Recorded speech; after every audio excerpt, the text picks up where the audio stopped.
Hello বন্ধুরা, শুভ সকাল সবাইকে। সুস্মিতা রঞ্জিত ব্লগে সবাইকে জানাচ্ছি অনেক অনেক অনেক ওয়েলকাম। তো আজকের ব্লগটা আমি এখন থেকেই শুরু করছি। তো সকালবেলায় আমার ওই যে যা কাজ থাকে, মানে জামা কাপড় ধোয়া ধুয়ে এই যে সব হয়ে গেছে, রান্নাও বসিয়ে দিয়েছি, স্নান টান এখনও কিচ্ছু হয়নি। এত মানে বৃষ্টির মধ্যেও দেখো এত গরম যে আমি ঘেমে পুরো চান, এই যে পুরো আমার জামা টামা পুরো ভিজে গেছে। আর একটু আজকে ঘরটা ঝাড়াঝুড়ি করব, সেই কারণে মানে রোববার তো ঘরটা একটু ঝাড়বো, ঝেড়ে রান্নাও হচ্ছে। তো যেহেতু শরীর খারাপ সেই কারণে এখন হয়তো কলা দিয়ে মাছের ঝোল এরকমই কিছু একটা করা, কিন্তু রোববারে তো ওদের একটু মাংস দরকার, মানে তোমাদের দাদাভাই তো আমার মেয়ে দুজনেরই একটু মাংসের দরকার হয়। তো দেখা যাক, মাংসটাও হয়তো হবে। তোমাদের দাদাভাই হয়তো বাজার থেকে নিয়ে আসবে, ওই দিক থেকে আসার সময় একটু মাংস নিয়ে আসবে। আর আমার হয়তো কলাটা আমি দেখছি সেদ্ধ দিয়ে দেবো, আর একটাও এক্সট্রা তরকারি করবো না, কারণ শরীর খারাপের মধ্যে ভালো লাগছে না কিচ্ছু করতে।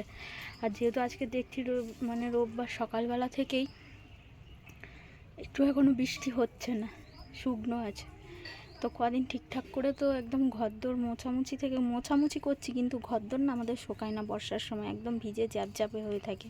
মোছা যা না মোছা দুটোই একই হয়ে থাকে। তো আজকের একটু শুকনো আছে, ওই জন্য ভাবলাম যে ঘরদোরটা ঝাড়িয়ে, নাহলে এমন অবস্থা। আর ওই যে আমরা ওই যে বেরিয়েছিলাম মামা শ্বশুর বাড়িতে বিয়ে উপলক্ষে, তো তখন তারপরে এসে দেখছি বিছানায় মনে হয় জল পড়েছিল। এই যে আমাদের টালির চাল, তো এই টালির চালে কোনো একটা জায়গা থেকে হয়তো মানে ফাটল থেকে হয়তো জল পড়েছিল বিছানার মধ্যে। তো বিছানা পুরো ভিজে, একদম মাঝখানটায় বেশ অনেকটা জায়গা জুড়ে ভিজে। আর যেদিন থেকে এসছি, মানে সেই মঙ্গলবার আসলাম, মঙ্গলবার থেকে টানা, মঙ্গলবার মানে দুপুর থেকে টানা বৃষ্টি হয়েই যাচ্ছে, একদিনও মানে বৃষ্টির কোনো কমতিই নেই, বৃষ্টি হয়েই যাচ্ছে। তো সেই সব কাঁথা ঠাতাগুলো সব সকাল থেকেই রোদ্দুরে দিয়েছি, ওগুলো টানাটানি করে শরীরটা এখন যেন আরও দুর্বল আর খারাপ লাগছে। কালকে তোমাদের দেখালাম সন্ধ্যেবেলা, কালকে তো ভিডিওটা শেষ করতে পারিনি। সন্ধ্যেবেলা ওই যে মানে মেয়ে একটুখানি বাতাসা আর ভুসির জল করে দিয়েছিল, খেয়েছি। একটা ওষুধ খেতে একটু পেটের ব্যথাটা একটু কম ছিল। আবার দেখছি ঠিক 8টা সাড়ে 8টার পরে আবার দেখছি ব্যথা যেমন তেমন হচ্ছে। আবার তোমাদের দাদাভাইয়ের সঙ্গে গেলাম ডাক্তারখানায়, সেটা তোমাদের দেখানো হয়নি। ডাক্তারখানা থেকে ওষুধ নিয়ে এসে রাত্রেবেলা খাওয়ার পরে আমি ভাবলাম তোমাদের দাদাভাই বোধহয় চলে এসেছে। খাওয়ার পরে তারপরে মানে ওষুধটা খেতে একটু সকালের দিকে একটু কম আছে, আবার দেখছি বেলার দিকে একটু হচ্ছিলো, আবার ওষুধটা খেতে একটু কম। তার মধ্যে তো কাজ তো করতেই হবে, সবার তো আর বাড়িতে এক্সট্রা কোনো লোক থাকে না যে কাজ করবে, যার কাজ তাকেই করতে হয়, তাই না? তো আমারও সেই রকম একটা অবস্থা, মানে আমার কাজ আমাকেই করতে হবে।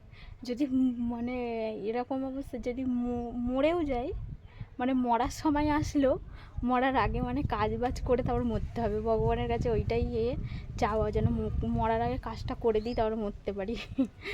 তাই এইরকম। তো চলো এখন একটু ঝুলঠুলগুলো ঝেড়ে নিয়ে তারপর তোমাদের সঙ্গে আবার গল্প করতে আসবো।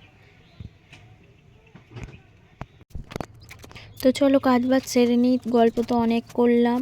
তো এক দিদিভাইয়ের নাম নেবো, আমাকে কমেন্ট করেছিল, দিদিভাইয়ের নাম বিউটি বিশ্বাস। থ্যাংক ইউ দিদিভাই কমেন্ট করার জন্য। আমার মেয়ে পড়তে বসেছে, এই যে পড়তে বসে ওর এইসব বই খাতা সবসময়ের জন্য এই যে এরকম। ওকে যতই বলা হোক যে মানে পড়াশুনো পড়ার পরে বইগুলোকে তুলে রাখবি, নিজের জায়গাটাই রেখে দিবি, তো ওর কোনো দিনই সেই সবের প্রতি খেয়াল নেই। ও পড়ে আর এই যে রেখে দেয়,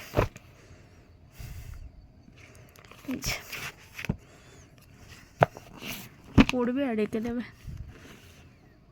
সব বিছানার মধ্যে সব সময়ের জন্য, কারণ ওর মা আছে, মা গুছিয়ে রাখবে।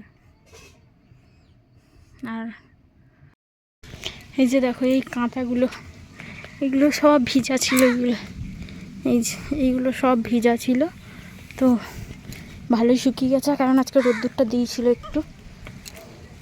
বর্ষার সময় যখন বৃষ্টি হবে দেখবেন বন্ধুরা, মানে প্রচুর বৃষ্টি হবে, কিন্তু বর্ষার যে রোদ্দুরটুকুনি যেইটুকুনি দেয় না, ভালোই রোদ্দুর দিয়ে দেয়, মানে এমন রোদ্দুর দেবে তোমার এক ঝটকা পুরো অনেক জিনিস শুকিয়ে যাবে। দেখি এইখানটাই ভিজেছিল, শুকিয়ে গেছে, এই যে এই জায়গাটাই পুরো গোল হয়ে, এই জায়গাটাই পুরো বৃষ্টির জল পড়েছিল, শুকিয়ে গেছে সব। এগুলো তুলে নিয়ে বিছানায় পেতেও দিতে হবে। আমার এই কাঁথাগুলো পাতা থাকে, গদি আছে, গদির মধ্যে এই কাঁথাগুলো পেতে রাখলে কী হয় বলুন তো, এই যে ভালো মানে একটু বিছানাটা একটু শক্ত হয়ে যায়। আর নরম গদির মধ্যে শুই না, মানে স্পন্ডালাইসিসের একটা ব্যথা হয়, ঘাড়ে বলো, কোমরে বলো, শিরদাঁড়ার মধ্যে এরকম। তারপর কাঁধ, এইগুলোতে আমি শুনেছি এটা ডক্টরের কাছ থেকে।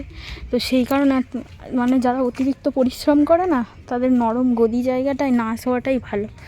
আর আমাদের তো অতিরিক্ত পরিশ্রম, মানে তোমাদের দাদাভাই ভোর থেকে আর মনে হয় রাত 8টা পর্যন্ত ওকে খাটতেই হয়। শোয়ার টাইম যদিও 5-10 মিনিট পাই, কিন্তু অত ভালো করে একমাত্র রাত্রেই যা একটু ঠিকঠাক করে ঘুমানোর সময়টা পায়, আর নয়। আর বিছানায় শোয়া মানে ওই যে একদম রাত 9টা-10টার পরে। আর যেহেতু 9টা-10টা অনেকেই বলবে এত তাড়াতাড়ি ঘুমায়, আবার ঘুম হয় না কি। আর 9টা-10টায় ঘুমালেও ঠিক ওকে 3টে-3:30-3টের মধ্যে উঠে পড়তে হয়। তখন থেকে উঠে আবার খাটনি শুরু।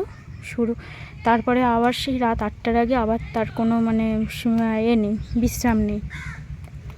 আমি তোমাদের সঙ্গে কথা বলছি ঠিকই, কিন্তু হাঁপিয়ে যাচ্ছে, শরীরটা এতটাই খারাপ লাগছে, দুর্বল লাগছে, হাঁপিয়ে যাচ্ছি। আর কিন্তু করতে তো হবে, তাই না? হাঁপিয়ে যাচ্ছি বললে চলবে না, কারণ ভগবান যতদিন ঠিকঠাক করে রেখেছে ততদিন আমার মনে হয় সময় নষ্ট না করে কাজটা করাই ভালো। করে তো সময়টা তো নষ্টই হয়ে যাবে, আর এই সময়টা তো ফেরত আসবে না, আমার এটাই মনে হয়। তো যতক্ষণ পারো কাজ করে নাও, আর এই কাজের দিনগুলো আর আসবে না। পরে যখন বসে থাকবে না, মনের মধ্যে একটা আফসোস থাকবে, যদি ওই সময়টা পেতাম, সংসারটা এরমভাবে গুছিয়ে নিতাম। এটাই, গরিব হলেও আমাদের মনে হয় যেন সংসারটাকে আগে গুছিয়ে নিই, মানে যতটুকু পারবো, এতটুকু ইনকাম করে আনে, এতটুকুতেই আমরা খুশি। তবু মানে ভগবানের কাছে আর চাওয়ার কোনো কিচ্ছু নাই, যতটুকু যেমন দিয়েছে তাতেই অনেক খুশি, অনেক শান্তি, অনেক সুখে আছি। কারণ অনেক এতে আমরা দেখি যে হচ্ছে কি, যে ওই যে অনেকের দেখি মানে ঠিকঠাক ঘরও নেই, অনেকে গাছতলায় বাস করছে।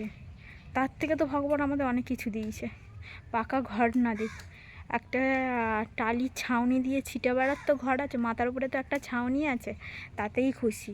আর দিনেতে ভালো মন্দ না খেতে পাই, আর রেগুলার মাছ মাংস না খেলে সপ্তাহে একদিন খাচ্ছি কি মাসে তো একদিন খাচ্ছি, তাতেই হবে, তাতেই চলবে, তাতেই খুশি। এইটুখানি, আর কিচ্ছু চাওয়ার নেই। যতটুকু দিয়েছে ততটুকুতে আমি আমরা সবাই খুব খুব খুব খুশি। এর থেকে আর চাওয়ার কিচ্ছু নেই। তারপরে ভগবান যদি দিন দেয়, পাকা ঘর হওয়ার পাকা ঘর হবে, না দিন দিলে না হবে, বেঁচে তো থাকবো, খেতে তো পাবো, এই আর কিছু নাই, আর কিছু চাওয়ার নেই। চলো এবার এগুলো কাঁথাগুলো তুলে নিয়ে বিছানায় পেতে তারপরে আবার মাংসে তোমাদের দাদাভাই নিয়ে আসছে, ফোন করলো, ওই মশলাপাতিগুলো করে রাখি, তার মধ্যে আবার ঘর মোছা বাকি আছে। চলো করতে থাকি, আর বকর করবো না, তোমরা আমার সঙ্গে থেকো।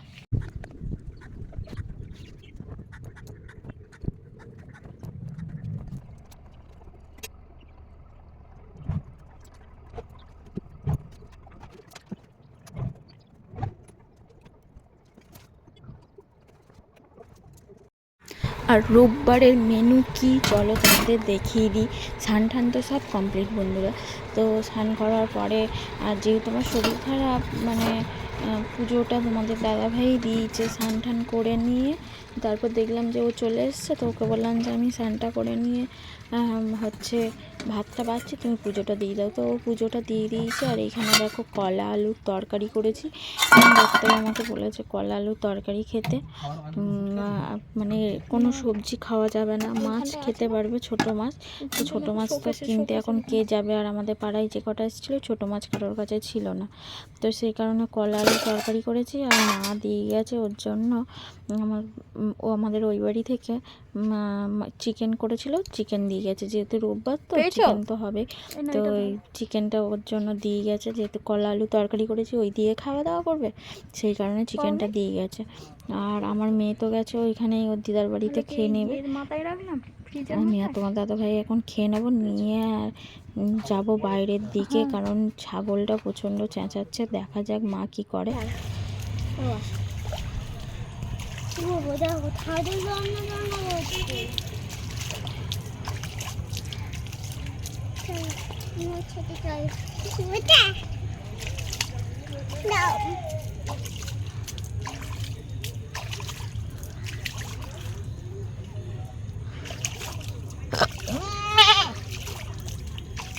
ওই তো ডাকছে তো।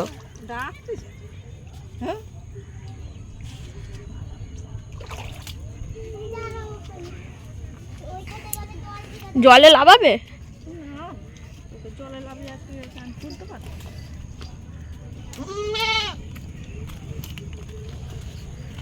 এই চল মিনিটে তো উঠোনে ওখানে খেলা করবি, চ তোরা দুজন মিনিটে তো উঠোনে দুজনে খেলা করবি, চ আমি বসে থাকবি। এই স্লিপ আছে বাবা, ওকে ধর ভাই।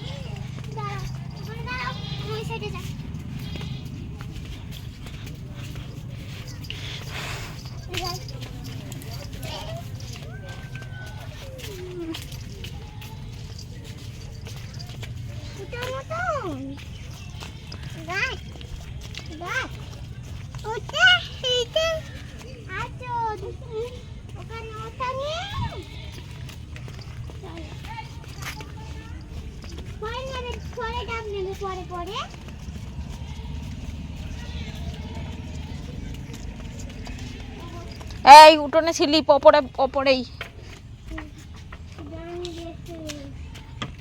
বন্ধুরা আজকে ভিডিওটা এখানেই আমি শেষ করছি। যদি ভালো লাগে আমার ভিডিওটা লাইক শেয়ার কমেন্ট করে দিও। আর প্লিজ যেসব নতুন বন্ধুরা দেখছো তারা সাবস্ক্রাইব করে নিও, তাহলে আমার নতুন ভিডিও তাদের কাছে চলে